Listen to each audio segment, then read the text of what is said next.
Newsroom. The biggest source of corruption in Afghanistan was the United States, so states an unnamed U.S. official. This in a New York Times investigation into more than a decade of secret CIA cash payments to President Hamid Karzai's National Security Council. Karzai downplays the sums, but admits the story is true, as was the dash for cash, or should we say dash for dash, between Washington and Tehran. Iranians, according to the report, showing up at the presidential palace in late 2002 in a sports utility vehicle packed with bills. Cynics are already asking, did Washington get its money's worth from Karzai? Why the race for funding with Iran? And where did the cash eventually go as the U.S.-led coalition draws down towards a final pullout that is slated for the end of next year, and as the Taliban announced the start of their spring offensive? What happens when the cash runs out? Today in the France 24 debate, Hamid Karzai's CIA cash. With us to talk about it from New York, he's the former head of counterterrorism for the British intelligence service MI6, Richard Barrett, senior director at the Qatar International Academy for Security Studies. Thank you for being with us. Sure. We want to also thank Iranian-born conflict resolution consultant Fahimeh Robial. She teaches at Paris's ESSEC Business School. Thank you for being with us. Thanks as well to Patricia Lalonde of the civic group of the Mobilization of Elected Women in Afghanistan, also with the Massoud Foundation, which bears the name of the Afghan fighter that was assassinated on the eve of 9/11, and Abdul Hasib Siddiqui, who worked for the French embassy in Kabul. Today, he's at the graduate program of the French Political Science Institute, Sciences Po. Welcome to the show. Thank you. You can always join the conversation, by the way, on Facebook and on Twitter, our hashtag F24Debate. The Afghan president in Helsinki on Monday admitting to cash payments, but downplaying the sums and their use. There has been cash monthly coming to the National Security Office every month.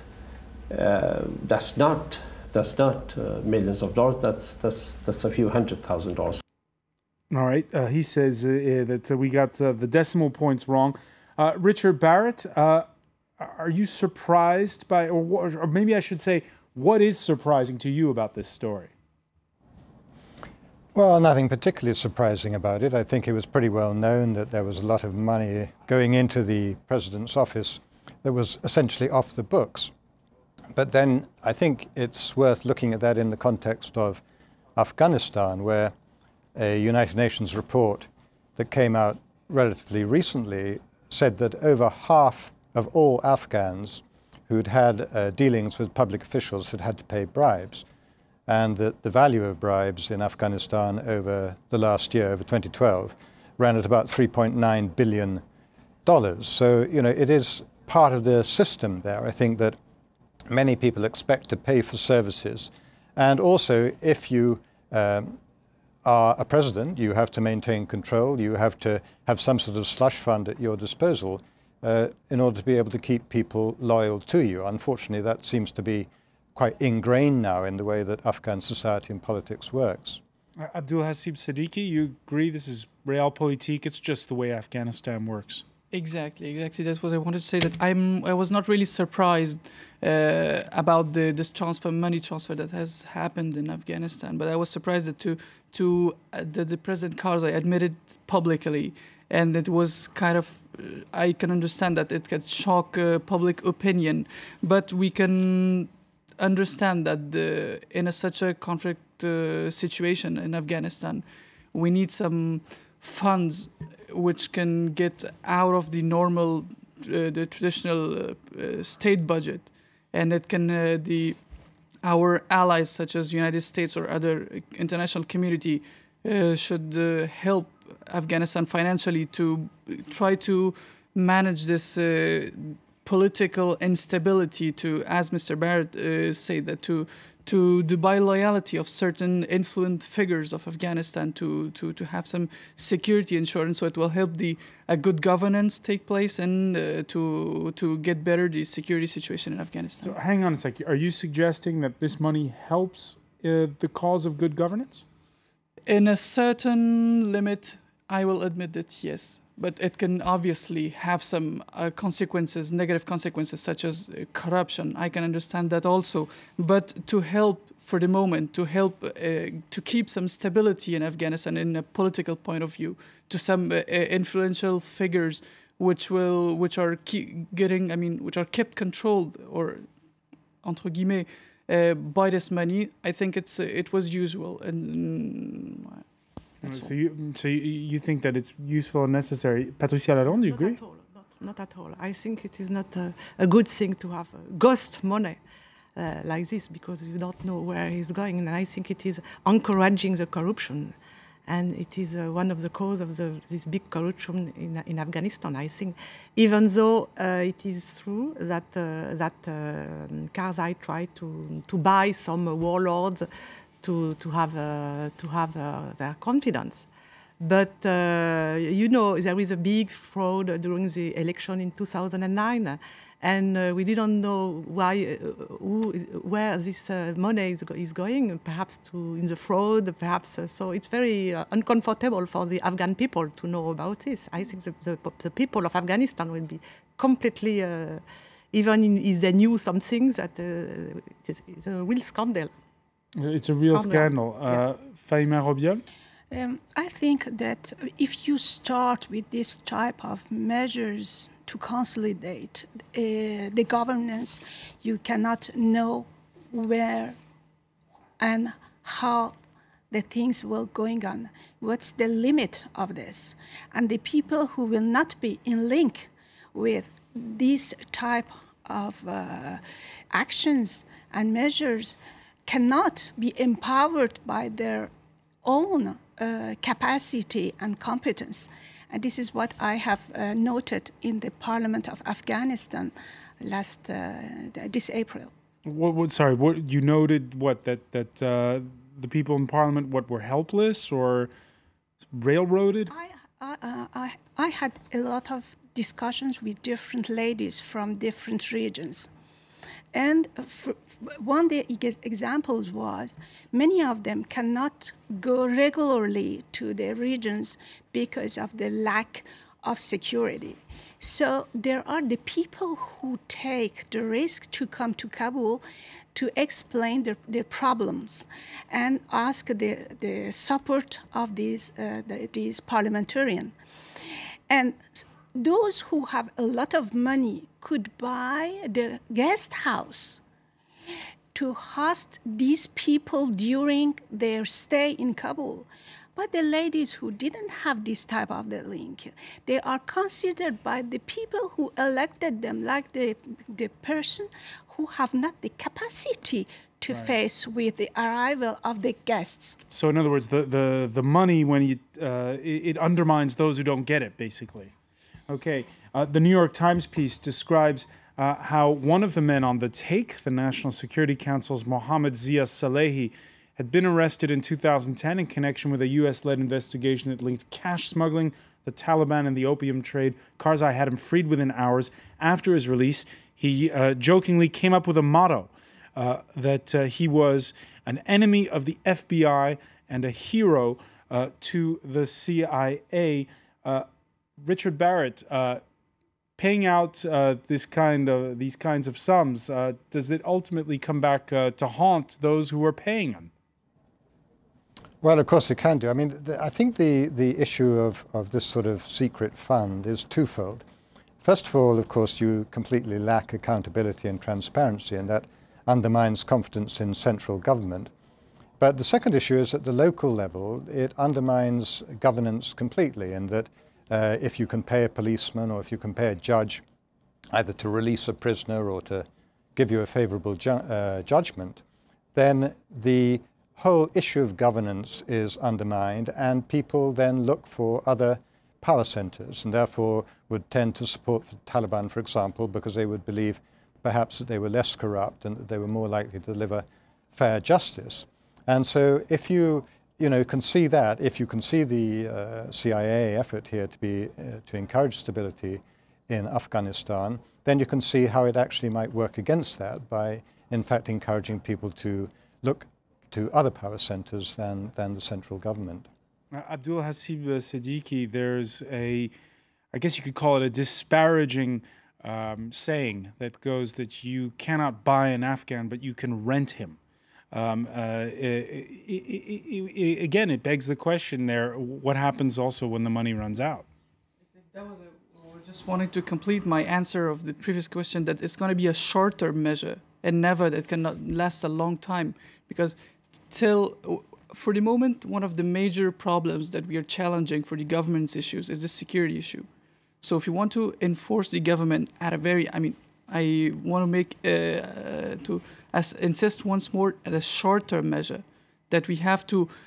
Obviously, we cannot buy, but till the government gets their own infrastructure, a strong infrastructure, and the governmental point of view, I think we need these kind of short-term measures. But as about the comments that they would say that was for the President Karzai's personal expenses or the presidential palace expenses, I don't think. But it was admitted by the National Security Advisor and other Afghan authorities that it was an operational budget.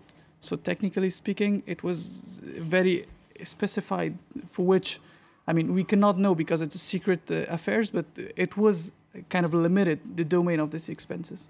But how do you know it was limited? Again, we don't have receipts or vouchers on any of it. We heard Dr. Espanta on the Afghan television admitting this, that there were some funds coming to a presidential palace and they were for the operational budget. So we have heard this expression, the limitation of these expenses, as was the political operational budget and operational expenses. There's the question again of what did this money buy? We're talking, the New York Times puts the sum at $10 million over 10 years. On his blog, Middle East scholar Juan Cole writes that what seems clear is that Hamid Karzai played both ends against the middle, taking U.S. money and support, but publicly attempting to distance himself from the U.S. With Karzai, it is all kabuki theater.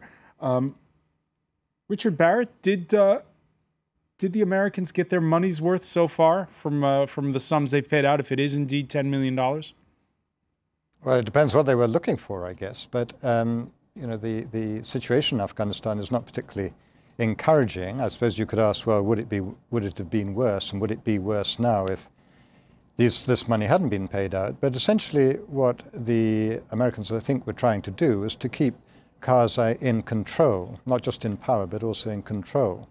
And of course, as we come up to the presidential elections in 2014, the whole business of central government control becomes more critical, because there isn't an automatically designated or anticipated successor to President Karzai.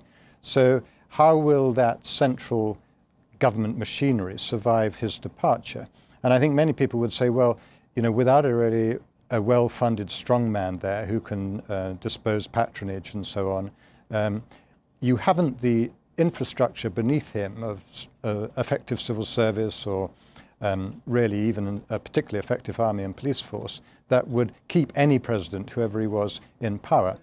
So I think that's the balance. And if the Americans believe that they're moving towards that by paying out this money, then they may think they got their money's worth.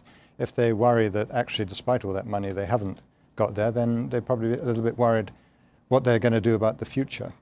Patricia Lalonde, do you take the point that basically the infrastructure, the central government's not strong enough if you want to have some kind of an authority in Kabul? Yes, absolutely. I think the government is not strong enough at all. And I think the Americans have, the Karzai was not a good partner for the American, and so the Americans were a little naive, I think, because to give so many money like this, try to buy, in a way, it's in a sense, it's a way to buy Karzai, to be to try to be close to him, and it is not a very right, but as good situation. As Richard Barrett was saying, we're in the run-up to those elections in 2014. You need some kind of a strong central authority to take us to that point. What else can you do? Absolutely, but you know that in Afghanistan there is a strong democratic opposition. really, you never speak about this, and this opposition is at this point fighting to have a real coalition and to find a candidate for the next election, and it is a hope for Afghanistan to have this democratic opposition. And it's exactly what the opposition is telling, that it is that Karzai is now weak, and with this scandal now, the people of Afghanistan could be confident in the government. But Abdulhasib Siddiqui? I totally agree with Madame Lalande that there's a new hope of the political evolution in Afghanistan. There's a new generation of Afghanistan this new generation who was gathered themselves as a form of oppositions, not only to show the Taliban that they've evolved a lot from the 1996. There's no the same population that we had in 1996 from 2001. There've been a lot of progress done in every domain, in education, in higher education, in health and political, in every domain. So this is the message that we want to let the international community know, and let the Taliban know also, that there's a regular civilian opposition, political opposition to the actual government, that we hope to play their role as they they should do for the next presidential election. Fahime Rabiel, when you look though at the alternatives in Afghanistan, the idea being, again, how do you get to that point of those elections in 2014? At this stage, realistically, maybe the opposition is strong, but we have to wait until the next election for them to take power, if ever there is a free election. Yeah. There are several factors who can help a transparent election and a good election, that in this way the international community can help Afghanistan, in my opinion. Realistic? Yeah. First of all, it's the security. First of all is the security. The second is to let the independent commission of election work as it did it before, and there are a lot of actions in the core of the parliament. They have created an electoral commission in order to check all the rules and propose to modify, etc., etc. Okay, so the legal framework is there. It just needs to be bolstered. When we come back, we're going to look at another aspect to all of this to understand things better, which is why the Afghan president was receiving for a long time money from both the United States and Iran. Stay with us. It's the France 24 debate.